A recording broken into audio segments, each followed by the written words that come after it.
Very close first set and another very close second set. Maynilad hindi bumibigay. Nakakapit. Kapit tuko. Tama ba yun? Oo. Kapit gecko.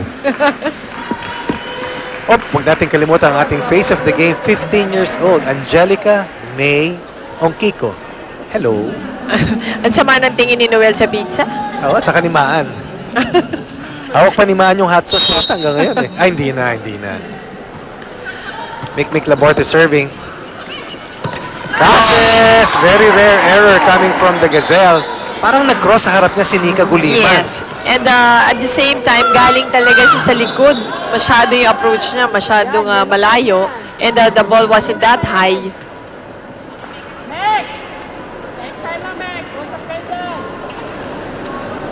Okay, it's actually the manner of bringing out the ball.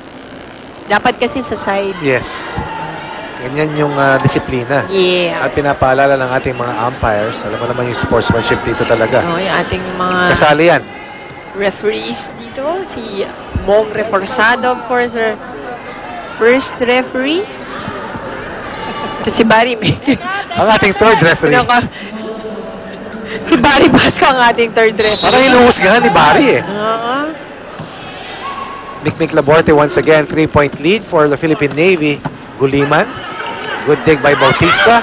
Laborte going back to Bautista and the veterans creating that 4-point lead for the Lady Sailors. Alam mo yung 4 na puntos na kalamangan ngayon?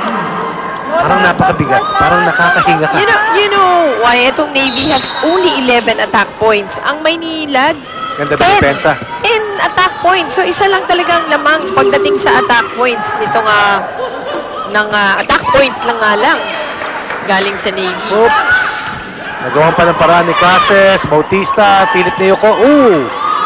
Rochina saving that point. Guliman. South Africa goes to Roses again. Oh, and that's going to be a net violation on Guliman. Alam mo, lamang siya rin sa posisyonan doon, ha? Dahil mababa yung bola for Sue Roses. Pero natakam itong si Nika Guliman doon sa battle at the net. 1914 for the Philippine Navy. Check. Thank you. Correct. Right minus wrong. Thank you. Yuping right minus wrong na yan, ha? Mahirap ang upkat ma-traffic pa.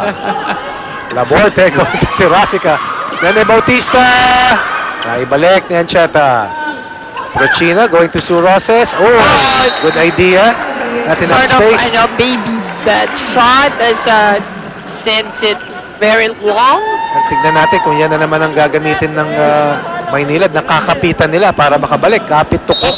Ayaw bumigay. 19 against 15. Joy Cases, the leading scorer. No doubt, no? For Water Dragon serving.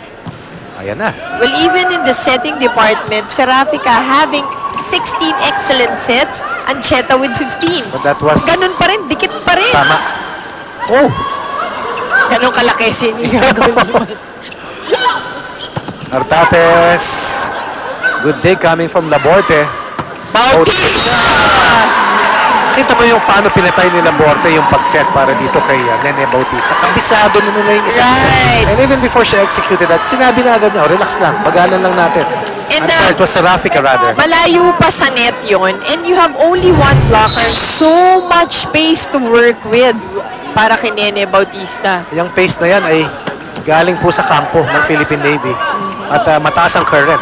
Malakas ang current talaga. Oh, another... Susan again throwing that away. It happens.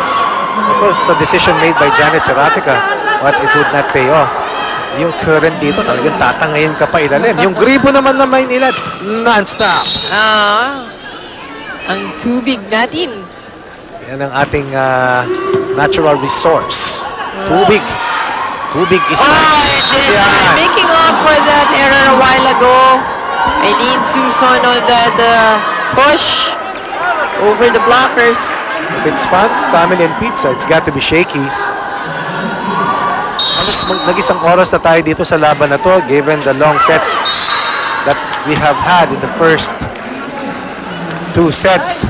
17 will serve 21 after that error off that serve ng Lady Sailors. Lima now on the line to serve. Nene Bautista. Oh, that's into the net. Not enough height. That running hit. Yan na nga, bumalik na naman dito ang Maynila, forcing Coach Nene Ibanez to call a timeout. Tayo, isa. Sunod-sunod na naman. I-break natin yung mali natin. Recover ka agad pag nagkamali. Wala na tayong magawa nun. Tapos na eh. Mababa ng set mo. King, tasan mo, King, para makapalo ng maganda. Sa single lang mo. Ha? Apat na lang yan eh. Apat na lang na natin pala. Service nila, patayin nyo lang. Ha? Mula! Salita dyan! Ay, karagay! Aluin mo! Excellent!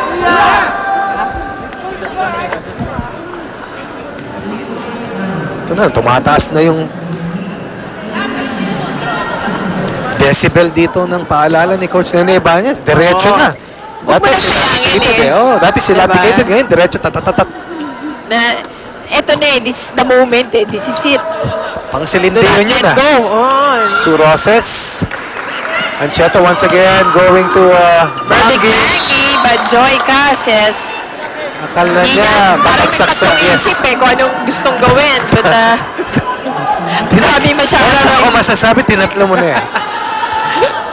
2 plus 1. Uh-huh. 22-18, 3 points away. Ang Philippine Navy. Matulis na serve. Ang gandang dig ni Aison. Mangi. Ito yung sabi kanina ni Coach Nene Ibanez, ba't para sa Navy? Pag nagkamali, bawi lang agad. Recover. Oh, and when you recover, ganito, maganda dyan, lalo na at this stage Yes. of the ball game. Kahit magbawian kayo dyan, mauuna ka pa rin sa Tama. 25. I think So, or swim situation for Maynila at Serafika. Answered by Red Mangi, yes. by Maggie. This time, Susan was there. Ancheta going to Boto. Great save by Mick Laborte. Punch by John Chance. Cases, yes. Chance for the Navy to set it up. Aison. To Roses, to Serafika. Oh, nabitin! And that was returned by the Warner Dragons, who are just 2 points down in this second set. At hindi na po umingiti si Coach Nene Ibanez. At kahit siya'y nakaupo dun sa bench, napakatangkad niya. Kasi Ang tangkad kitang-kita ko eh. nakaupo pa yung lagay na yan. Galido. Good save great coming save. from Mick. Oops! Ito, pwede. Chance here for Philippine Navy. Ayan! Mick Laborte getting the check. Although it went wide. Pero makita mo may extra elevation si Mick Laborte, And no? parang from the approach, you know she wanted Yes. that point. And she saved that point on the defensive end. And then she, Yung transition, Yes. ito, defense to offense. mabigat yun. Convert from offense to defense. Ang laging paalala. And Cases, once again, rising against the two defenders. That's a low set.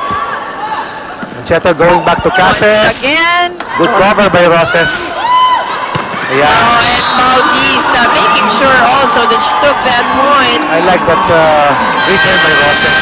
Pinasa na niya kung saan inilalagay ni Joy Cases pag inilihis sa dalawang blockers. 1 point away ang Philippine Navy. Huwag mo lang bibitawan yung down the leg kasi makakabigin kasi yung bola. Crosscourt, medyo laki-laki, tumibay ka na ng konti. Kasi yun ang dati yun eh. Ngayon kasi dalawa kasi option kasi yan eh. Easy na lang ito ha, easy server na lang sila. So depende sa titibay sa siniktik na lang. May butas sinawi si Serafika, di ba? Pero kaya mong bibawan, dali mo doon down the leg sa kanya. Pero kung hindi, tumuloy ka na lang ng crosscourt. Okay?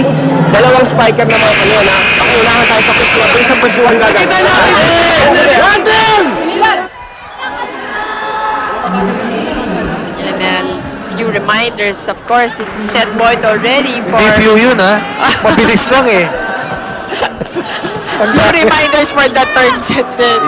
Few reminders. Di ba tapos yung Oo nga, second hindi pa set? tapos. Sa dami kasi sabi ko Ayun. madami. Sabi ni Coach, good receive ang kailangan. Oh! Oh! Oh, still save!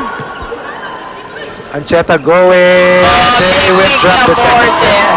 Just reading them both on that last play as they take the second set, and they are now up by 2 sets to none. After 60 minutes, 2-set advantage for Philippine Navy because of plays such as this. This is our shaky shake and play of the set.